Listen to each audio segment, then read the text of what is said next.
Now from Atlanta News First Plus, this is Sports Tonight.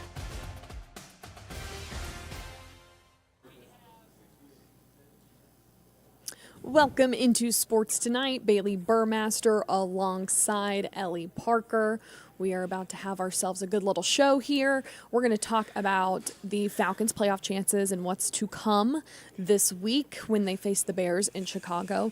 We got to talk about the Packers because they have a few situations going on that are interesting enough. Woe is me, Packers fan. To discuss, yeah. That's had so much success over the last 20 years. I'm totally not a salty Bears fan. Correct. So then we're going to go into who's actually playing for the Orange Bowl because Florida State has had a lot of people opt out. Georgia has some interesting news where Brock Bowers and Amarius Mims are concerned. And then we have to have a moment for the Detroit Pistons because, man, oh, man. Oof. Man, oh, man. But we will start with the Falcons in Flowery Branch today to discuss what's to come. Let's go over, before we hear from Arthur Smith, I'm going to kind of lay the land for what is the playoff chances. According to the NFL, they have a 10% chance of making the playoffs. They do not control their own destiny. They have to win out, which is against the Bears this weekend, and then on the road against the Saints. A lot of other things have to happen. The Bucs need to lose a game. If that doesn't happen, then it's like the Vikings, Rams, and Seahawks all need to lose. There's just a lot of scenarios, but to start, they give themselves a great chance if they just win out. If they do not win out, nothing else matters. So that is where that sits. But let's hear from Arthur Smith and what he had to say about the team and the matchup heading into this weekend. They're really successful and they're winning games because they can extend drives. They chew up the clock. Some of it is traditional zone read. Some of it's direct quarterback pin pull plays, whatever you want to categorize those. Almost a crack toss, but you're not tossing it. You're just running to try to get an extra hat out there in the run game. And they do a really damn good job of it. They've done it for 2 years in a row. And they found a formula. They get up on teams, and they can make life hard on you. In terms of injuries, you said you felt Monday be all right. Yeah. And, we'll have everybody out there in some capacity today. Some guys limited, but everybody should be out there. That includes you. Yes.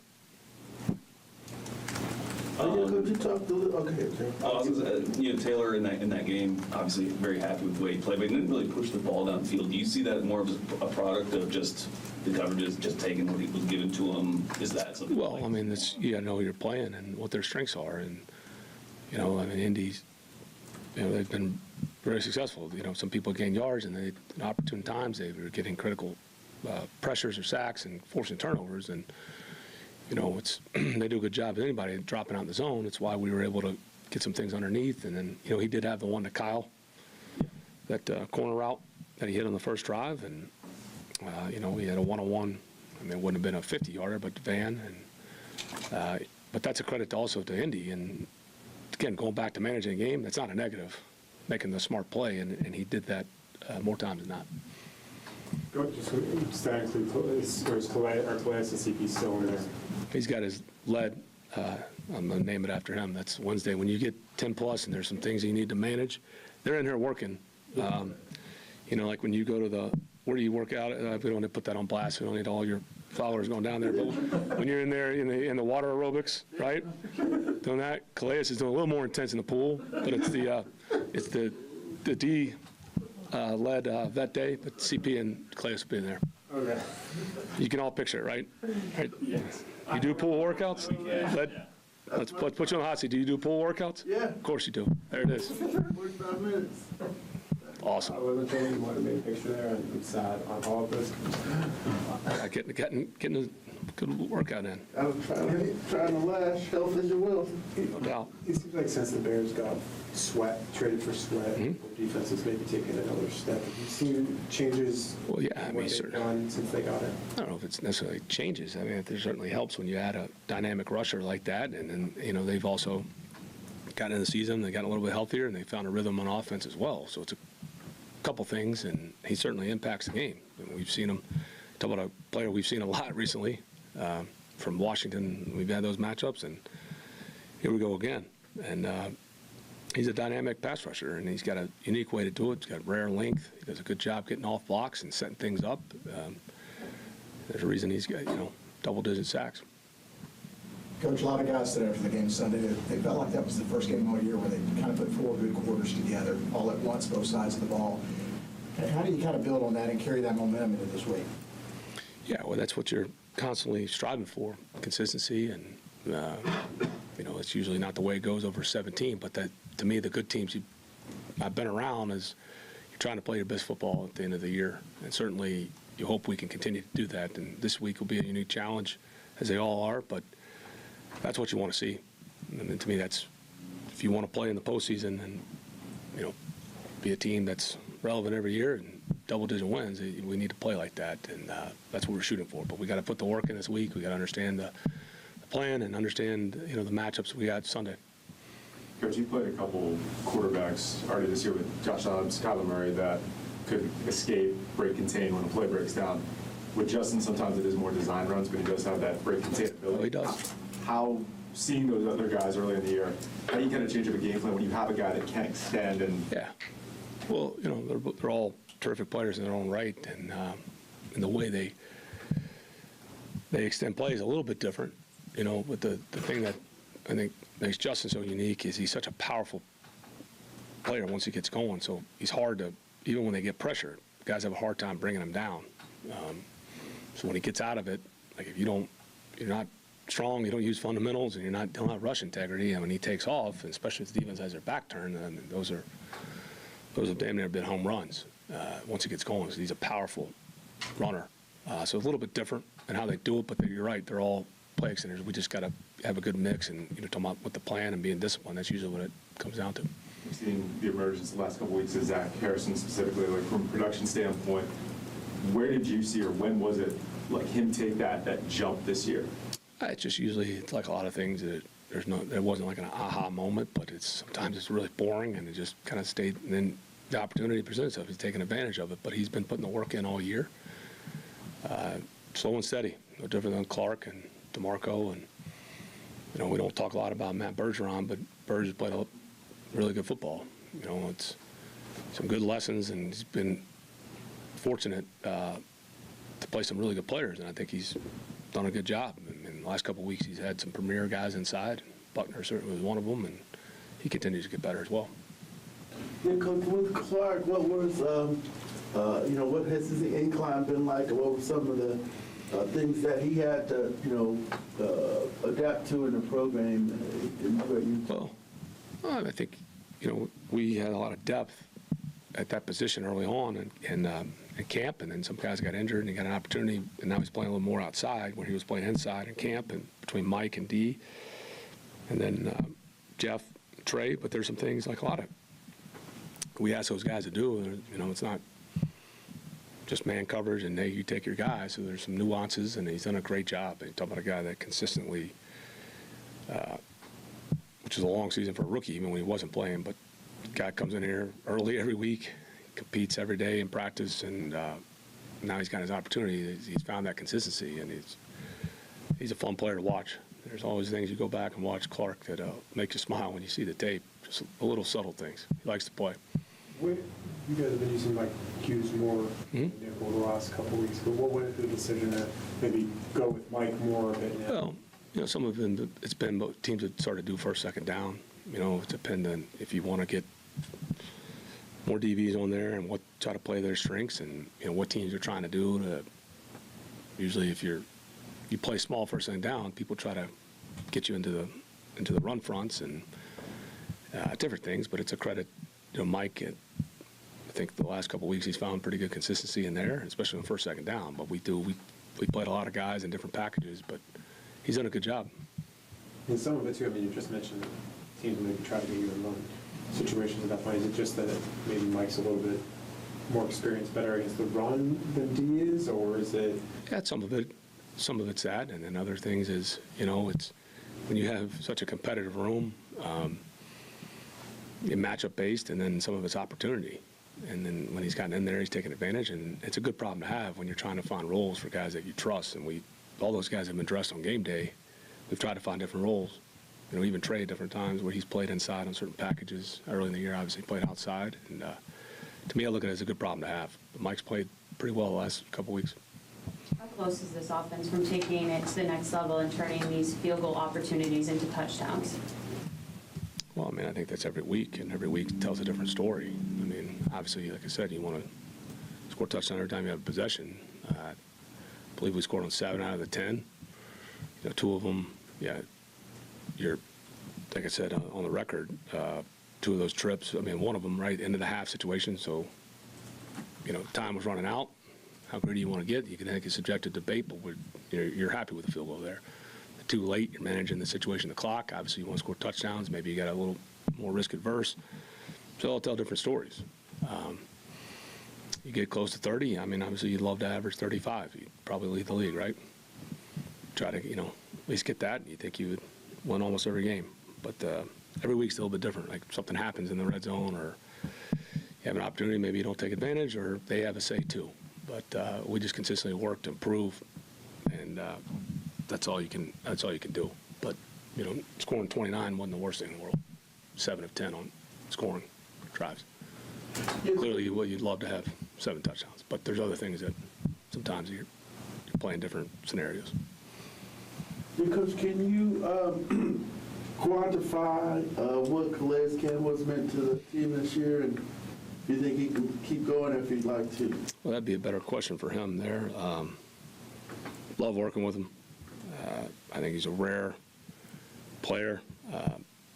Just the longevity he's had. Really, it's sometimes the guys get to the end of their career and they're hanging around like a relic of the past. Calais says he's like. Now he hasn't shrunk, but he's plays with the effort of a young player. So love working with Calais, and he's everything you see is who he really is. I guess it goes without saying that, you think from a coaching perspective, he could keep going, he could keep playing. That's for him to say, yeah. I mean, again, I never want to speak for somebody else, but he's still playing at a high level. After the game on Sunday, a lot of players were talking about Taylor, and just you were talking about the experience that he brings, kind of that veteran experience he brings, and they were talking about how kind of calm he was. Bijan even mentioned that he was like rapping in the huddle. Taylor's got a unique style. Yeah, he does. I'm just curious from your perspective how it is working with him, like in the room. They're all different. Everybody I've been fortunate enough to work with. That's why you try to build relationships. Everybody, handles things differently on game day. Taylor, I think that's why it's important to have relationships to understand what guys maybe need in game day, and even setting up the week. And I think that's a part of the art of coaching, and a lot of it is just relationship building. And so Taylor's a very fun player to work with.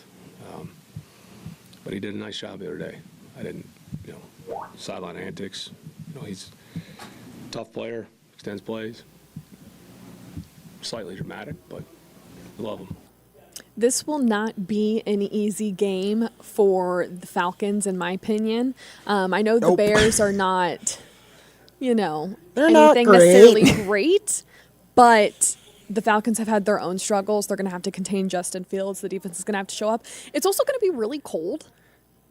Welcome to Chicago in December. No, that's what I'm saying, though. The Falcons really haven't played in anything like that. Would you love to give your humble opinion as a Bears fan of this matchup?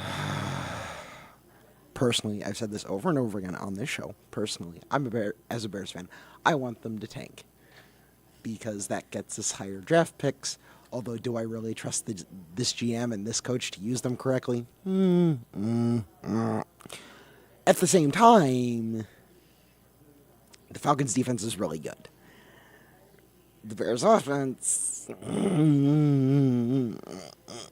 not the greatest. We will see how it pans out. It should be an interesting one. I do think the Falcons have a lot to play for. Yes.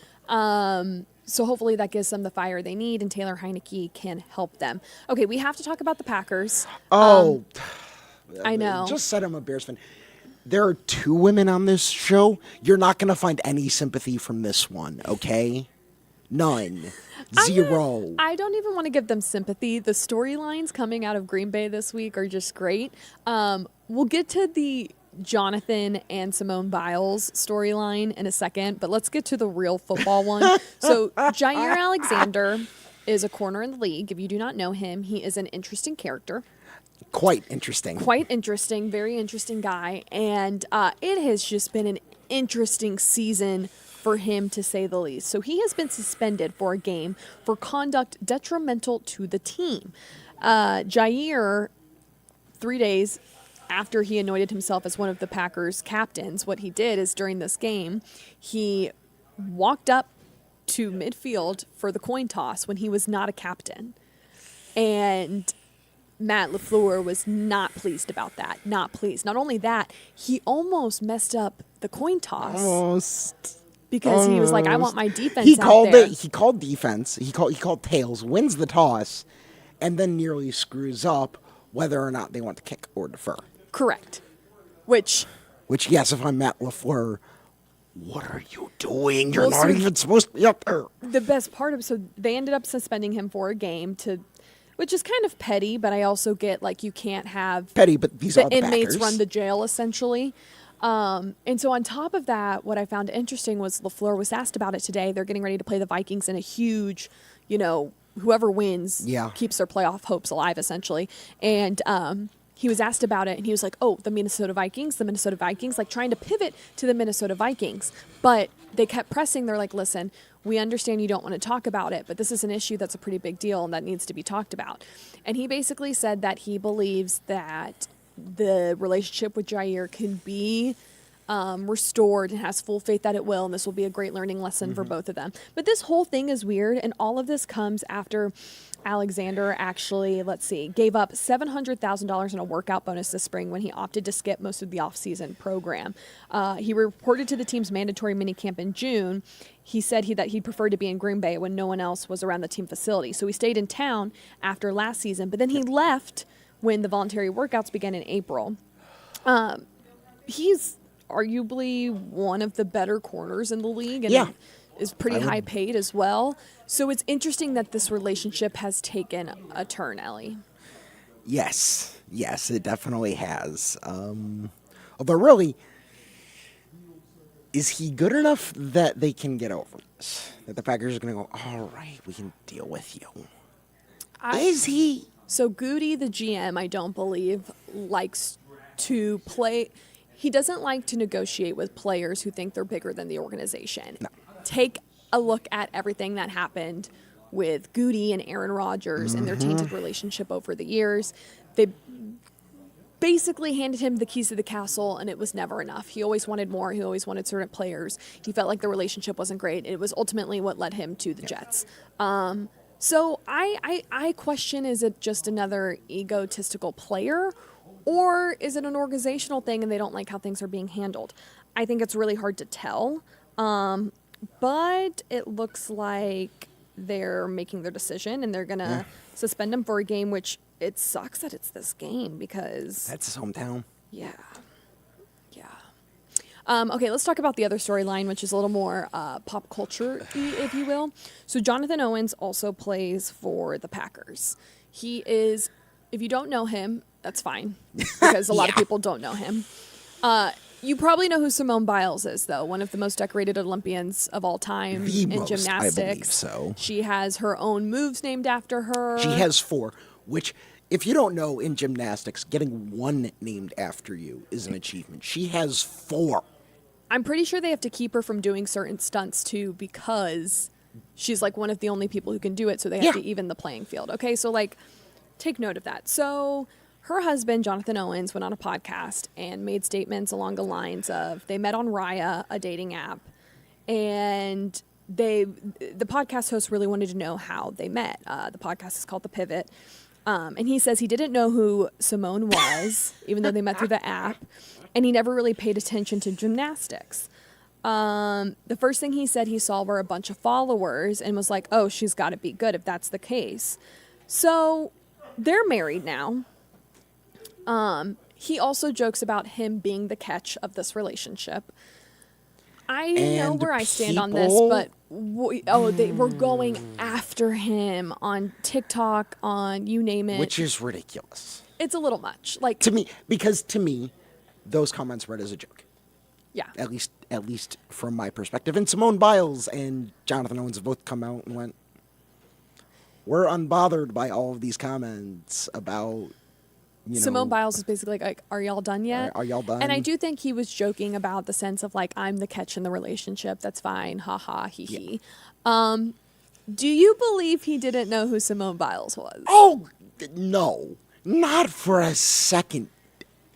Simone Biles is the greatest gymnast to ever walk the face of the earth. If he's laid 2 seconds on Olympics coverage over the past 10 years, Even if he's you haven't seen her face. watched the Olympics or You know gymnastics, who she is. You've heard of her. You've heard of her. That's why I'm like, what's the shtick here? You know what I mean? Like, I don't know why he would say that. I almost. Is he trying to be too cool for school? So here's my theory. I feel like women gravitate towards men who don't have social media, who don't seem to pay attention to all the, whatever you want to call it, the hoopla Correct. of society, Correct. right? So with women being into that, a woman of Simone Biles' caliber, I think, would be into a man who actually doesn't know a lot about her world. There's because a difference it's between, refreshing. There's a difference between not knowing a lot about her world He and knows not now. knowing who she is at all. And he knows now. I mean, they're True. married. I guess my thing is, if they don't care, why does everyone else I care? don't get it. I think that's if they're like, yeah, whatever. Everybody just needs to move on. Yeah. Okay, so we'll move on to, we'll get out of this Tonight segment. Who's going to play in the Orange Bowl? So Orange Bowl media is underway. Both teams had their first practice at Barry University today, and coaches spoke, and we're just learning a lot more. So for Florida State, they are down to their third string quarterback because of transfer portal and opting out. They are also without their 3 top receivers and their top running back. We do not know what this offense is going to look like. They're most likely going to get pummeled by Georgia. In addition to all of that, we have to mention that Brock Bowers and Amarius Mims for Georgia did not make the trip to Miami. Now, it's possible they still join and could play, but for Brock, who is probably the biggest concern, it's really just his injury. Yeah, it's just his coming back injury, from that. And it's at this I don't point, blame him. you're playing a Florida State team that is down to A freshman quarterback. the because bottom of the barrel. It wasn't just their top 2. It was also their 4th stringer. No, and Ladd McConkey's been working his way back. He also had an ankle injury. He's been practicing in Miami. So do you really need Brock? It will be interesting to see if he ends up joining the team, but we don't know. Especially since Brock's going to be a top 5 pick. Yeah. Which is wild to say of a tight end, but like that's what he deserves. That's the type of player and caliber of player he is. So it will be interesting to see if he does end up joining. I will be baffled if he ends up playing come Saturday. Yeah. But it's all things that should be noted. They'll continue to talk through the week. We actually have Lee and Emily on their way down to Miami starting tomorrow, so we'll have live reports. We'll also be allowed into practice and to shoot video for the first time, so that's really nice and refreshing because that doesn't happen during the season. But Glenn Schumann just basically saying, at the end of the day, the standard is a standard for a lot of football teams, and we're going to operate as such even at Florida State. We don't know what's to come. And that they're going to keep working. So I guess the good news is for Georgia, if you need something to lean on, Carson Beck is not only coming back, but he is playing in this one. Yep. So that's something to look forward to. But it's looking like a dog's win to me, Ellie. Yes, certainly. With ease. Okay. Should we get to the sad topic of sports tonight? Pistons, you were so close. You had it. So I need to pull up this stat line real quick because Free this man. Free this man. I'm really sad. Cade Cunningham deserves so much better than this. So the Pistons have the record for the longest losing streak in the NBA. Lost now. their 27th straight game last night against the Nets. And they were so close. There were multiple points in this game where they led by double digits. And they blew it. So You blew it. Cade Cunningham played 37 minutes. Okay? 41 points. 1 steal, 1 block, 5 assists, 9 rebounds. He shot 75% from the 3-point line. And none of this is out of the ordinary during this streak. There were many people- Against Atlanta, Yeah. he had 43 points. there are many people to blame for the Pistons' woes right now. He is not one of them. No. And I just feel for this man. I feel for this man. They asked him before this final game, like, is the losing streak on your mind? And he said yes. He goes, I don't want to be on the wrong side of history. That's the side of history you don't want to be on. And it's going to be crazy because he's going to go on to be great in this league and continue. He's great right now. Yeah. He's just on the wrong team. So you're going to look back and go, oh, man. They had Cade Cunningham. He was part of that. That's crazy. Like, it's going to be a trivia question one day. You know it is, Ellie. And then you have the Celtics, Pistons, and Rockets, 28, 29, and 30. And 30 would tie the 1980-1981 Winnipeg Jets, the OG Winnipeg Jets, for the longest losing streak in the history of the Big Four North American sports. They're not done. I'm speechless. So we'll check back January 3rd after they've played the Jazz because that very well could be number 31. Well, you also know, too, every team's going to get their best shot because they don't want to be the team. No, they don't want to be the team that breaks the loses streak to the Pistons.